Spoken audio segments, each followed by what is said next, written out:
What's up, guys? This is Coach Grant with First Down Training, and today we're going to be breaking down John Ross's route run. I'm going to talk about how you can use speed, how you can use technique to get a lot of separation off the line of scrimmage, how you can attack leverage of a DB, and a couple releases you guys can use to create some separation. And guys, if you're a receiver and you want to understand all the wide receiver terms that you need to use, you might hear me say terms in these breakdowns that you might not understand. Check out that link in the description that says Wide Receiver Dictionary to get access to a full dictionary of about 50 terms that you guys can learn to improve your wide receiver IQ. Hope to get you guys on that. Let's get started. So first things first, we're going to talk about this whip route here. So the main thing about this whip route is this DB's inside leverage, so he's going to be giving him kind of this hesitation to the outside, working this slide release, sell like he's running a slant, drop his hips, and then get back outside. So let's watch it full speed. So kind of slides in, bursts inside, drops those hips, and then accelerates back out to create some separation. So off the line, why did he choose to go with this kind of slide right here? Really, it's to just change up the tempo, because anybody can just come straight up, run a whip route, and then come back out, right? Or just sell like he's running slant and come back out. So he kind of gives this slide because maybe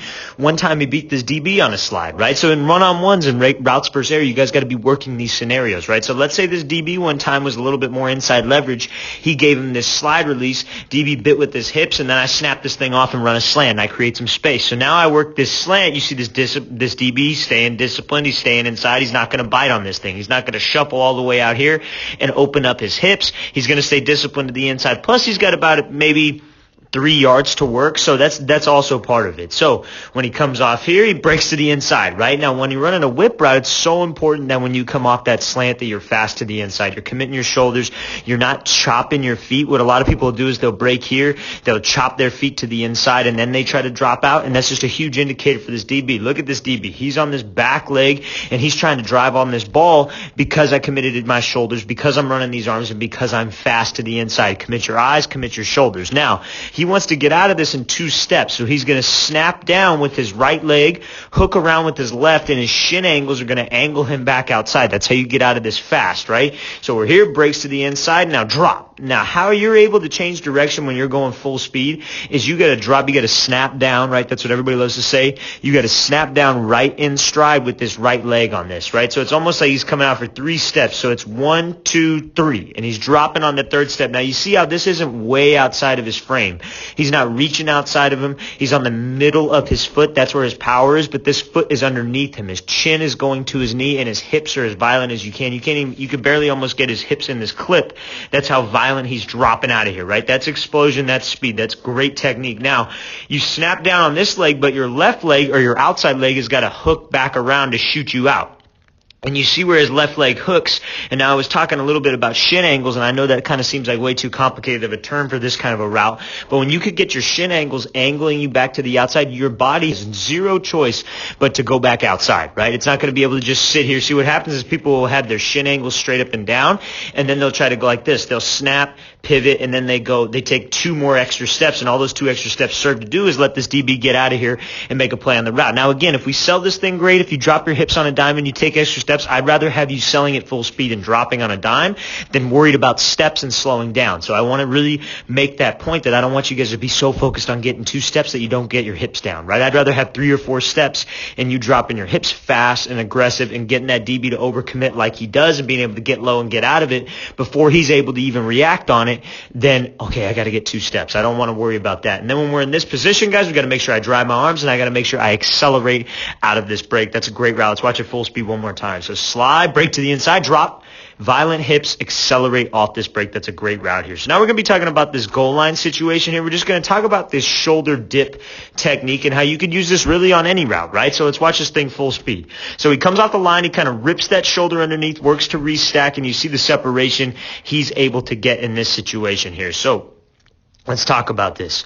So what he's going to do here is he doesn't even worry about it moving. There's a clip of DeAndre Hopkins loves to do this kind of a release, and he's on the taller side, right? He's a little bit taller than Ross here.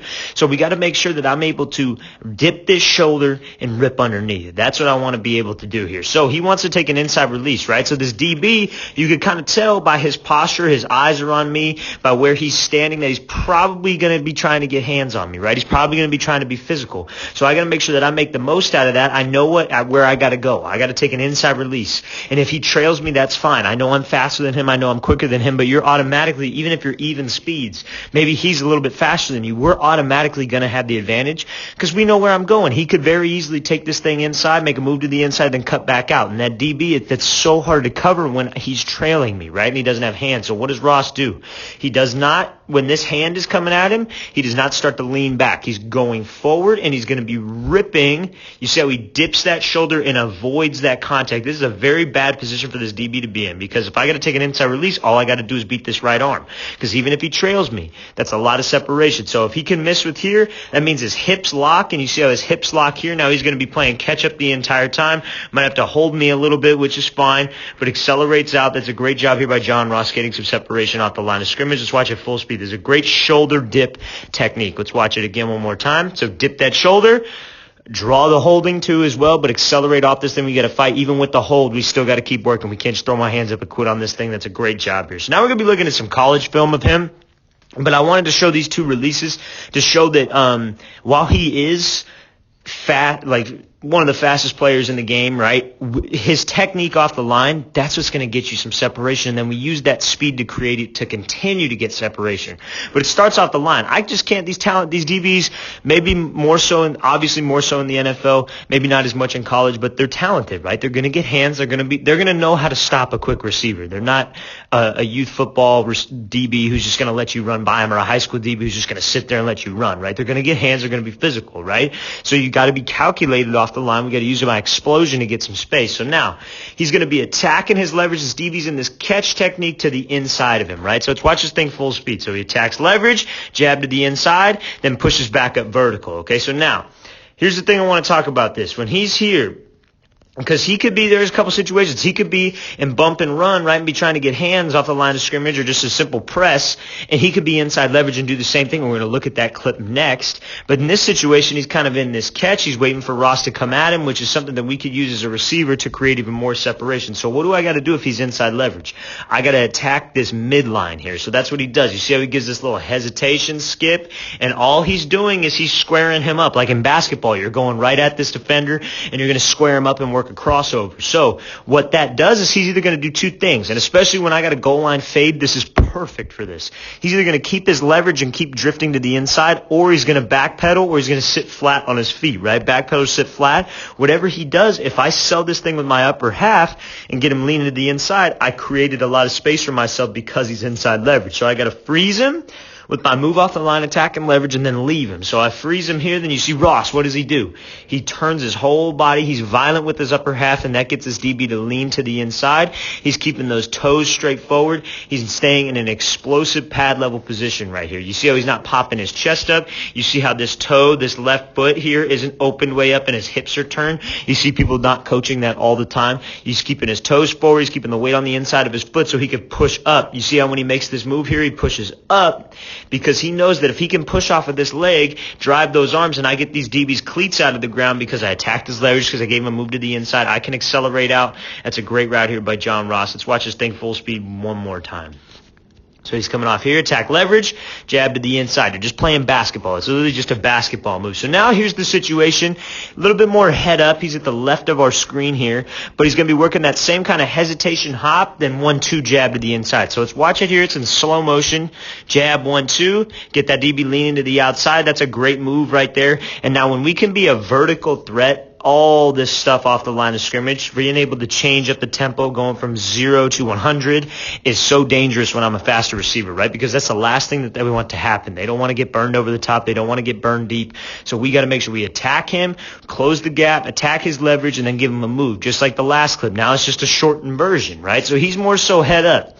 So you see he gives this kind of hesitation move, but you see where he's hesitating. He's still squaring him up, right? When he takes this hesitation hop, before he was attacking to the inside, giving this little skip move. Now this DB's more so head up. He's kind of hesitating here, left, right, and he gives this jab. Now again, you see how his upper half is turning. His toes are remaining forward. The weight's on the inside arch of his feet, and you see what that does. It gets the DB's cleats out of the grass, and he's able to push off of this right leg because that's what gives him some explosion. So he's here, attacks that leverage, hesitate, 1-2, jab to the inside. Your upper half is what gets separation. Look where this DB's looking. He's looking at these hips, right? That's where his eyes are. So I got to make sure that I'm moving my upper body. My hips and my upper body are moving.